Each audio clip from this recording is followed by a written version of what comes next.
Kapulisan sa sur nga bahin sang probinsya sang Negros Occidental, ginatutukan na ang paglusot-lusot sang mga pasahero sa kayang motorbangka gikan sa probinsya sang Antique. Samtang mga kapuso, nadugangan naman gid ang thermal scanners nga ginagamit sa check-up points apang ginapahayag ginakulang subong ang battery. Ay ahay, yaring balita ang aton gintutukan.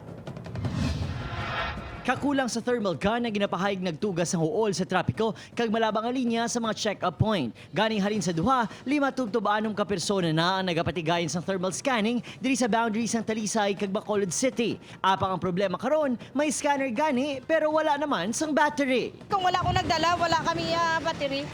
Why kami scan? Mga high-end kita, bilang mga battery ha. So, nagbaka kami sa amon, gidyaya. Wala kami choice kasi kami ang ma-delayed, makakuha delay diri sa aton nga. Ginapanawagan man ang duga nga protective gear. Hugot nga ginadumilian nga magatabok ang mga ginasuspetsuhan nga may hilanat kaangay na lang sang ini nga lalaki gikan sa Victoria City. Nga daw ginahilanat ka, ano man? Kasi sa init. Sa init lang, wala ka man may ginabatsyag or ano man? Ginapangsita man ang mga driver nga may sakay sa masobra 6 ka mga pasahero bilang paglapas sa ginasunod nga social distancing. Kuya balda gani yo. 5 minutes, kamusta ang sitwasyon mo na? Kalalain man mapulay na ko gani yo.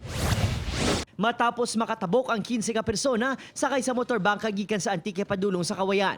Hugot karon ginatutukan sa kapulisan ang mga border check-up sa sur nga bahin sang Negros. Ilabi na nga madamos ang lulutsan gikan sa Negros Oriental kung sa diin may isa na kanapatay bangod sa COVID-19. Tanan nga taga Mabinay, ginapabalik gina naton. Vehicles, tao, pabalikon. And tanan nga taga Kabankalan, ginapasulod naton provided they have their identification IDs. On full alert ang Kabangkalan City Police sa 5 ka mga border control points sa ila area of responsibility. Sa Banwa naman sa Hinubaan, istriktong ginapatuman ang thermal scanning kag social distancing.